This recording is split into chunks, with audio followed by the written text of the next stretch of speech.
It is Friday, January the 24th, 2020. This is the Distant Peasant Podcast, and I am your host, Jeff in Georgia. On today's show, I've got a plan for that. A historical tale of pragmatic progressivism. Yeah, I'm going to talk a little bit about what I think it means to be a pragmatic progressive. For the love of plans in the modern U.S., just how sweet that song can sound to the electorate. Just how fragile a melody it is. How the virtues of big structural change lie first and foremost in the structure that's kept in mind. But of course, before I get to all of that, just a brief reminder that this show, like all of these shows, is brought to you by listeners like you, people who have gone to patreon.com/Distant Peasant and become recurring donors for as little as $1 a month. You can make a one-time donation at paypal.me/Distant Peasant. This show relies upon listener contributions for all of its revenue, and it cannot continue without them. So thank you to all my supporters. Thank you in advance to any supporters to come. I will say briefly that there are a lot of podcasts out there, a lot of shows out there on the left. There's a lot of streams, a lot of off-the-cuff conversations between people. All that is cool and good to listen to. That is not what this show is, at least not some of the time. And I don't think everyone is capable of putting together a show like this. And the fact that I can is worth celebrating. So if you want to celebrate that with me, again, patreon.com/Distant Peasant, paypal.me/Distant Peasant. This is a quality product worth paying for on with the show.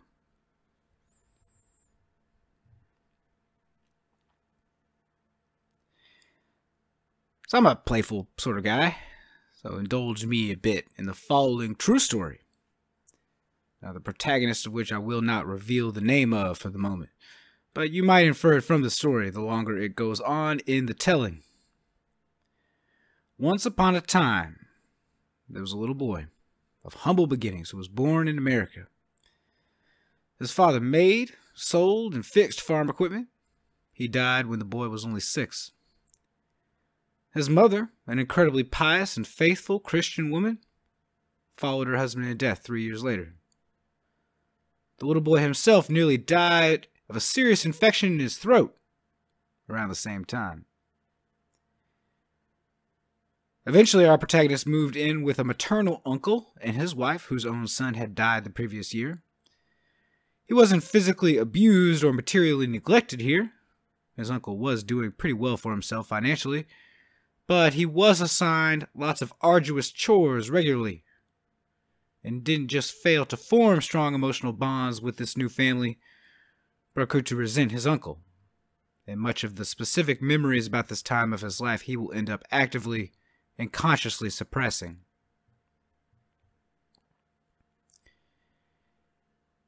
He never graduated from high school. At the age of 13, he went to work in one of his uncle's business endeavors, and he went to class at night part-time to learn a bit of bookkeeping, typing, whatnot. He eventually applied to a university, but his entrance exam scores were universally terrible, except his math test. They gave him a chance anyway, and during his enrollment, he proved to be a mediocre student at best, again, except math, but nevertheless worked several odd and part-time jobs, and even set up a laundry business while enrolled for his fellow classmates to use. He disliked fraternities and social clubs, but was fond of student government. Now, he was a very shy young man, so he wasn't the sort to get elected president of such a thing, but treasurer, certainly.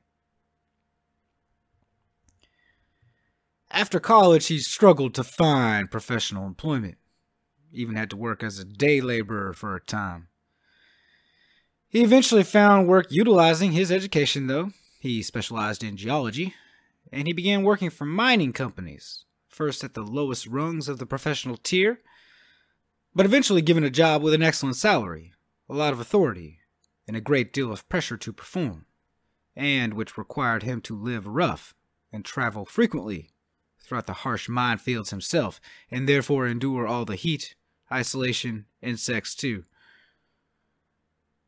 After spending 3 years at this, and at only 24 years old, he had made partner in the company, married the love of his life, and was so valuable to his bosses that even an open feud between him and one of his managers was diffused by offering our protagonist a raise and a transfer. He grew not just to be wealthy, but incredibly wealthy. In fact, he was becoming recognized more and more as an incredible organizer and a very diligent manager. He blew past even bothering to have to work for corporate interests himself as some sort of common employee, or even going through the risk and stress of owning such an interest himself. No. Instead, such entities paid him a king's ransom and usually a percentage of their future profits for nothing more than his time and attention to their operations. He was also a very cosmopolitan man as he hit 40, who had lived and worked all over the world. And while he was nowhere near the richest man on earth, he was by now rich enough to eat whatever he liked, live wherever he liked, and do whatever he liked for the rest of his life. In fact, he was becoming so famous for his rise that institutions no lower than the Congress and President of the United States of America will call upon him for his leadership as the entire world descended into war. There's not much point cultivating mystery anymore for those who've yet to cotton on to who I'm talking about. It's Herbert Hoover, who will go on to be the 31st President of the United States and is going to do a terrible job. Most people know that much already, though he has his contrarian well-actually style defenders on the right, as well as a few well-meaning liberal folks who've fallen in love with appearing more fair and moderate than thee in their judgments. I'm not here to argue the case that he was a shit-ass president. I take this for granted, particularly after the Great Depression begins. He was, and the documentation on this is already plentiful enough. So if you're looking for a Logic Lad debate stream on that, this is not that. The thing is, though, is that if Hoover sucked so badly, and this was and is so broadly recognized, why exactly was he in the chair to begin with? You see, it became pretty popular in common belief contemporarily that, yeah, Hoover's fucking up, and people are hurting because of it. And this belief has had a lot of staying power. Hoover is consistently ranked among the worst presidents the United States has ever had, more often than not getting ranked in the bottom 10 by both scholars and peasants alike. But as the first 40 years of his life demonstrate, and the next few will confirm, Hoover was a shooting star, a man of great esteem and respect. Tons of people believed he was just the man for the job when he ran for president in 1928. Believe it or not, there was even talk that Hoover's political philosophy was a perfect synthesis between capitalism and socialism, that his view of government as a third actor between labor and capital and responsible for fostering a balance between the two was superior to both of its antecedents. Now, as I'm fond of saying, proof's in the pudding.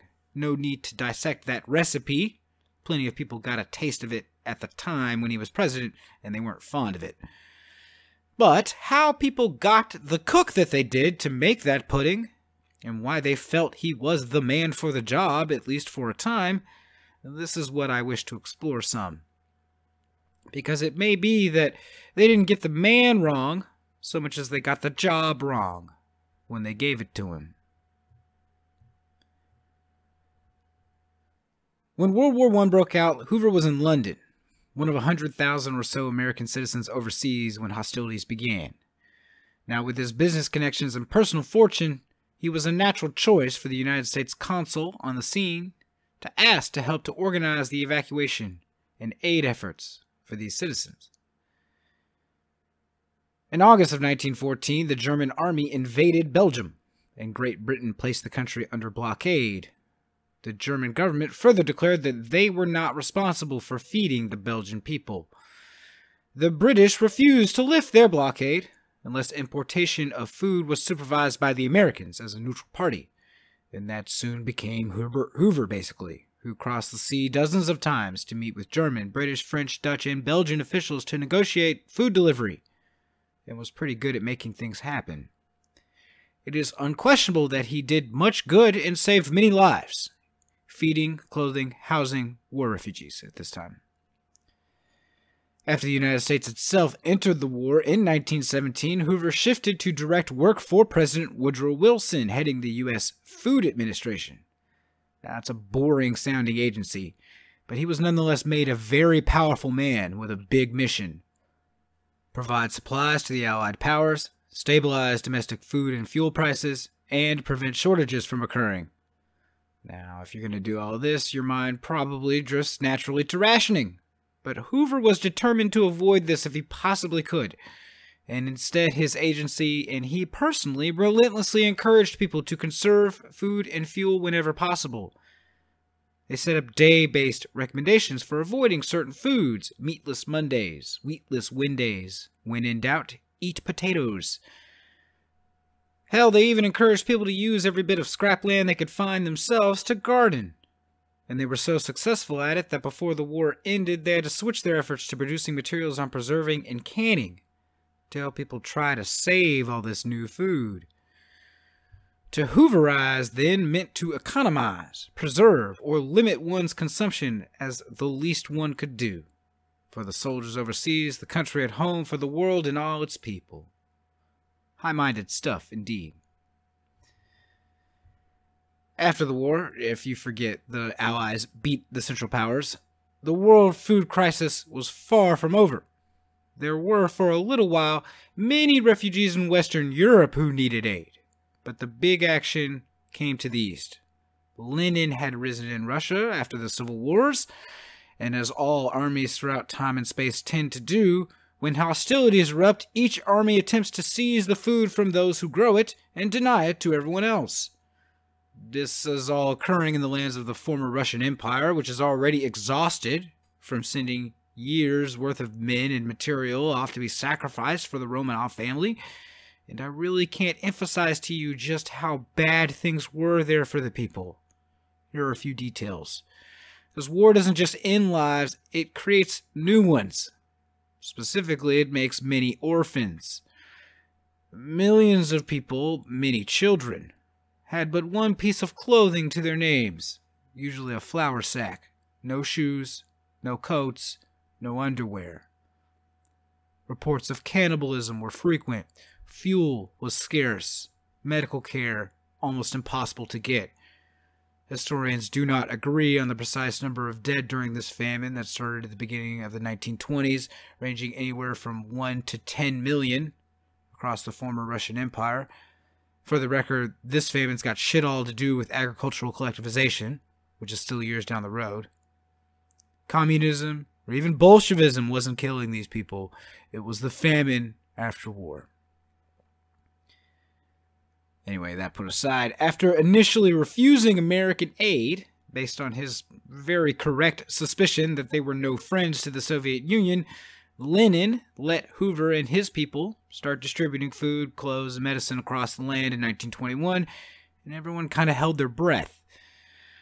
Trotsky and Lenin had real fears that the Americans might try to smuggle machine guns and shit to class enemies of the government. Nothing like this happened. Though they distributed aid to some people the Bolsheviks would have preferred them not to, beyond this, Hoover seemed to be playing the game straight. The goal was to provide necessities, food, fuel, clothing, shelter, medical care, to all they could, as efficiently as they could. Then and now, the mission is usually described as a humanitarian one, and Hoover himself as a famous humanitarian, and here I have a few words to add. I don't object to the word humanitarian itself. It's accurate enough. These humans needed help. People tried to help them. 2 points for context, though. The first is that humanitarian, as this aid was, it was not driven by altruism and benevolence, but a calculated effort on behalf of the American state.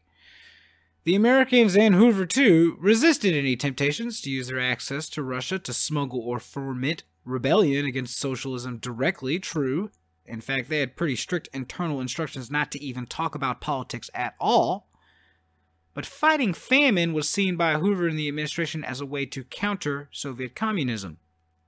It was thought that once the desperation of the small folk of the land had been ameliorated, they would return to their senses, recover their strength, realize that the Americans' economic system, the same that had delivered them from the doors of death, was superior to the foolish Soviet model. They would rise up and demand freedom, and also open up vast, untapped markets for American trade and investment. The fact that things didn't go that way, if anything, this famine relief made the Bolsheviks' power more secure, it doesn't change the fact that this was indeed the plan. The second point is that, in addition to doing well while doing good, as they say, the United States was swimming in excess agricultural products at the time, particularly corn. So the doing good part costed not as much as you might think. The end of war meant economic contraction in the United States and falling prices for products from the farm. Farms that had recently been working full tilt to supply the war effort. Hoover's testimony to the Senate in 1921, which is a bit poetic, captures what I'm talking about, more or less. Quote, "The food supplies that we wish to take to Russia are all in surplus in the United States and are without a market in any corner of the globe. We are today feeding milk to our hogs, burning corn under our boilers. I have a feeling we are dealing today with a situation of a great deal of economic depression, and that we have a proper right to inquire not only whether we are doing an act of great humanity, but whether we are doing an act of economic soundness. To me, after assessing our ability to give, no other argument is needed beyond the sheer humanity," end quote. Anyway, those two itches about Hoover as a humanitarian in Russia scratched, he was nevertheless viewed not just as a famous and respected businessman and philanthropist now, but a genuine international hero. He was seen by some, including himself, as beyond something as petty as party politics, and initially hoped that either the Democrats or Republicans might draft him for president, though he didn't stick to that for long. A few months into 1920, he became an open Republican, based mostly on his read that the Democrats were a shambles for the moment, but he was a progressive one. Now, he was too internationalist for some of the old guard, and farmers had obvious gripes with him based on their interactions with him as a food czar, as he was called. So even though the Republicans needed 10 ballots to settle on someone in 1920, Hoover was never really in the running, though he will make the cabinet of Warren G. Harding, a president usually ranked as even worse than Hoover, and synonymous with both corruption and incompetence. Despite hitching his wagon to Harding, Hoover's star continued to soar ever higher. In an administration plagued with thieves of varying degrees of laziness, he would emerge virtually unscathed from 8 years as Commerce Secretary, first under Harding and then Coolidge. In fact, to say that is even to deny him due credit, I'd say. He was in many ways a really good-ass Commerce Secretary. Now, this was a job newly created with amorphous responsibilities, both today and back then considered minor compared to state or treasury or attorney general. But he took it and he did some good with it anyway, even if what he did was pretty boring. See, the modern world's being born at this time. The automobile, airplanes, radios, electricity, all these are spreading across the land. And while that's progress, shit like this always brings its own problems.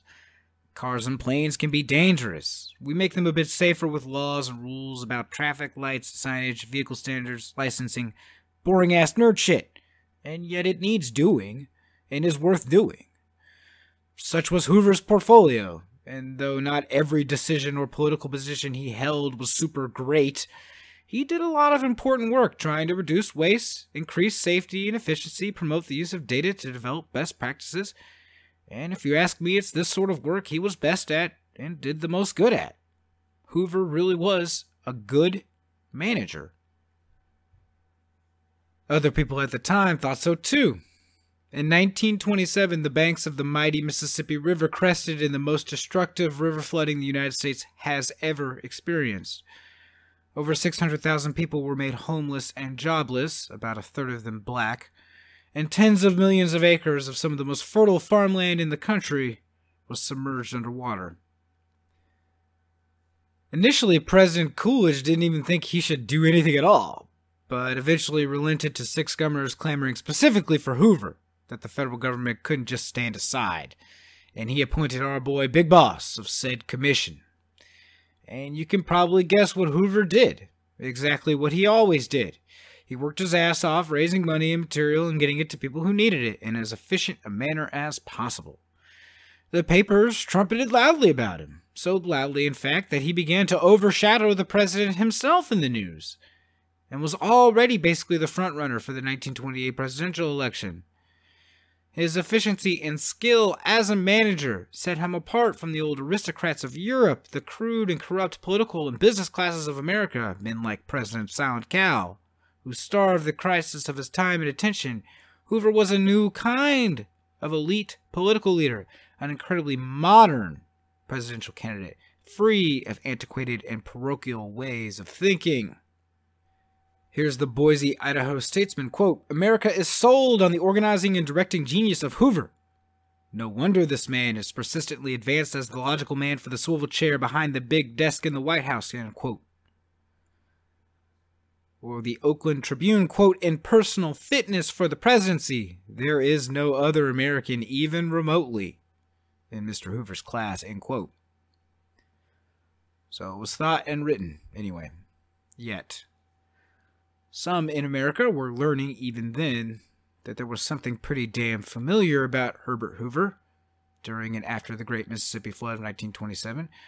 The modern world's tech was being born, true, and many of the daily objects we and our parents' parents are familiar with were appearing, but we are still generations away from a National Civil Rights Act. Most of the people I've been alluding to who were impressed by Hoover's reputation for efficiency and humanitarianism enough to elect him president were white. Voting, while anything else, still an incredibly dicey proposition in America. And just as those white people were shaped by a society that took white supremacy for granted, so was Hoover. And what efficiency often meant was prioritizing whites over blacks so that waste is minimized and aid maximized in optimal efficiency as far as the white people go. Beyond that, efficiently aiding the local white community would come to mean conscripting black people into forced labor at gunpoint for subsistence rations. Hoover is a pretty modern presidential candidate for this little episode as well, and this is a pretty undercovered aspect of American history, so allow me to give you a few details. Most of the river flooding destruction, though not all by any means, was concentrated in and around the banks of the Mississippi in Arkansas, Mississippi, and Louisiana. Southern states with sizable black populations during the nadir of race relations in America, in other words. And from the very beginning, all efforts were segregated by race. White people were given priority in evacuation, in aid, in accommodations, and any and all treatment. In camps, accommodations, everything is segregated by race. A local Red Cross chapter chairman would have total power over all state resources for relief where one existed. Hoover's team would set up camps where this was not the case. And naturally, the chairs of these committees were local elites of the South themselves. So, setting up and running camps for people to live in, repairing broken levees, receiving, storing, transporting, and distributing aid, all this and stuff like it takes two things, basically. Money and labor. Now, the money Hoover will fundraise through private donation and thus will be very sensitive to the media side of things. Another task he will prove to be a skilled manager at in a most unfortunate way, and we'll get back to that. But the labor, well, this is the South, and throughout much of it, there's already a system in place where blacks do the work and get a pittance, and the whites not so much, or indeed are sometimes rich enough that they don't have to work at all, really, and just own. Peonage, really. Now, these refugees themselves were kept under guard by soldiers in these camps and forced to work cleanup, maintenance, or transporting and delivering aid that they themselves would never enjoy. A typical workday might involve trudging through knee-deep water for miles, carrying a few dozen pounds worth of supplies above your head, or hard manual labor, repairing breached levees. Those who did not work could not receive even the meager foodstuffs that were served to them. They ate bread and molasses with their hands and slept in the dirt surrounded by livestock, while whites around the same areas slept in department stores or hotels and enjoyed cooked meat and canned peaches. In fact, even before any flood, the shitty state of affairs of Jim Crow South, the lynchings, and the growth of industry and jobs in the North, well, this had caused many African Americans to leave the South in a little event called the Great Migration.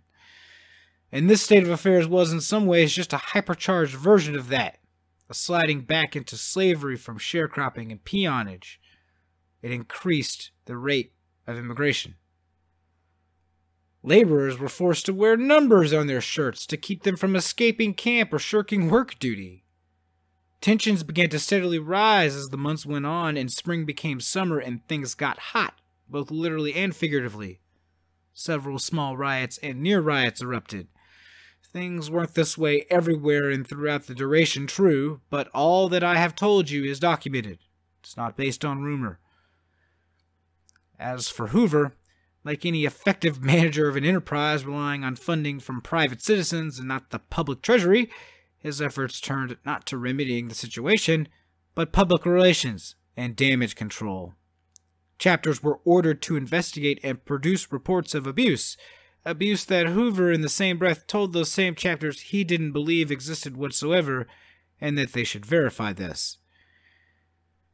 He took to the contemporaneous version of posting himself, writing and sending out long rebuttals to newspaper articles reporting on conditions in some of his camps, promising massive reorganization and reinvestment in the flooded areas and a new Reconstruction 2.0. He convened a commission on the treatment of black people in Red Cross camps and found they were doing the best job they could. He even promised that if and when he became president in 1929, black people things were sure to change. All of this was spin at best, lies at worst. Yet to this day, Hoover's role in disaster relief across the Mississippi River Basin is nearly always cited as a mark in his favor. It should not be so. Whatever good he did in this episode, it is simple enough to imagine doing better. Hell, he himself did better earlier in his life in the Soviet Union. There he insisted on aid to all who needed aid, equally, regardless of race, religion, ethnicity, language, politics, gender.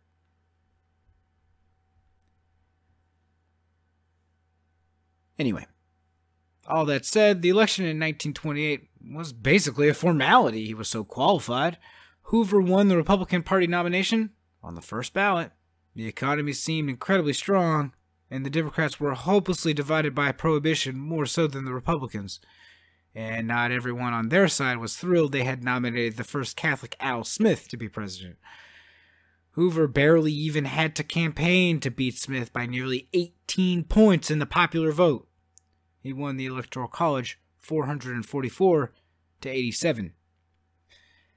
Not all of this was due to Hoover's reputation as the most diligent, enlightened, brilliant manager of capitalist prosperity the country had to offer, true, but some of it certainly was.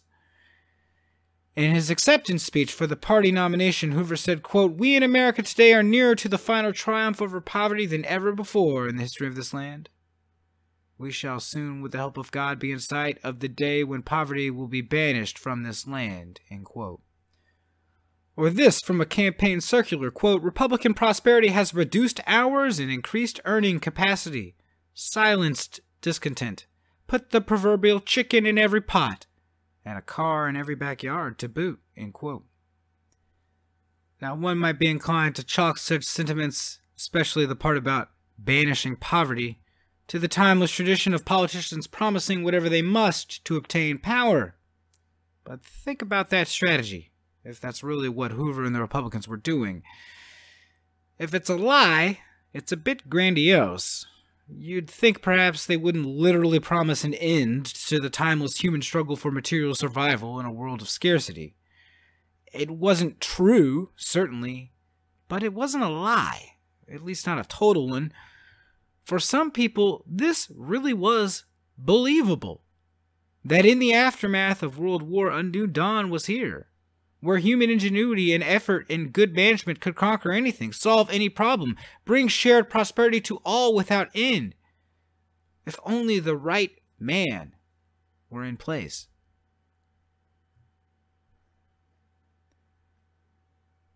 Most people are familiar with the broad strokes of what happens next to our protagonist after he becomes president. Several months into his administration, the stock market will crash and the Great Depression will hit. And while people around the world will struggle to explain and respond to this famous crisis of capitalism, and do to this day, Hoover will be particularly bad, though that's mostly a story for another time.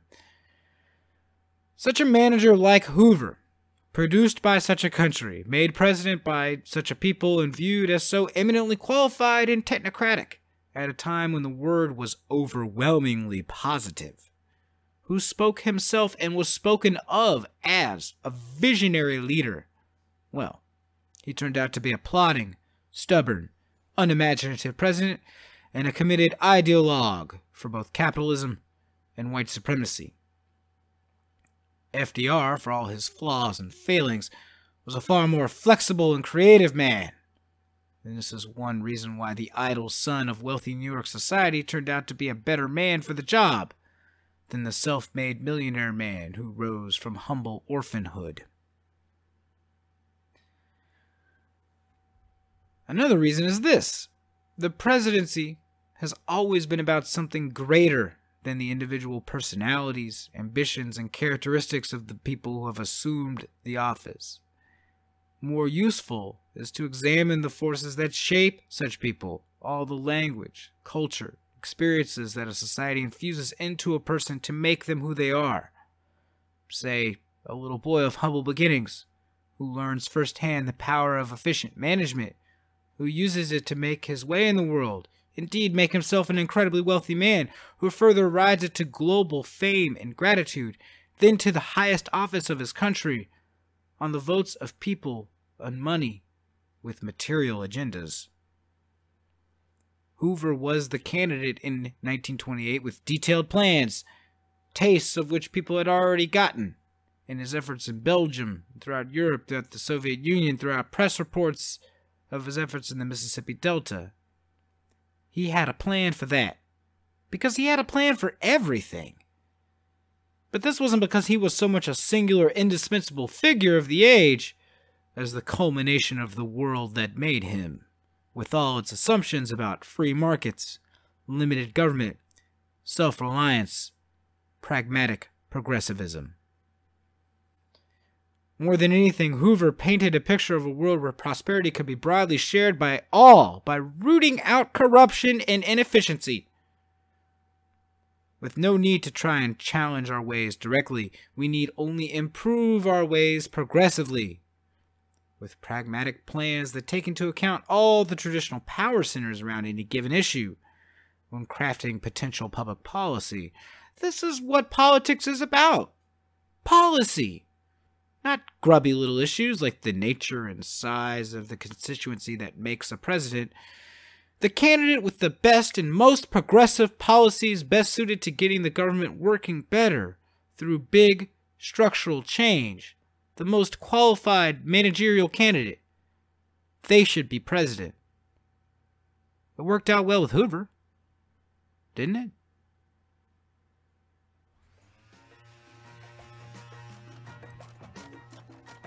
Thank you for listening. I hope you enjoyed that. Once again, patreon.com/dissidentpeasant, paypal.me/dissidentpeasant. You can check me out on Twitter @JeffHisDudeness. I'm on YouTube, Stitcher, iTunes. Go write me a review, one of those places if you want to, or not. You don't have to. I don't want you to feel forced. Been working on a couple other things, trying to get some more conversations with people going. Got some irons in the fire. Trying to stream a bit more video myself on Tuesdays and Saturdays. Try to stream a game for an hour and talk about politics with anyone and everyone who wants to join me. So if that's something you're interested in, look for Dissident Peasant on YouTube on Tuesdays and Saturdays around 3 him. I will see you next time.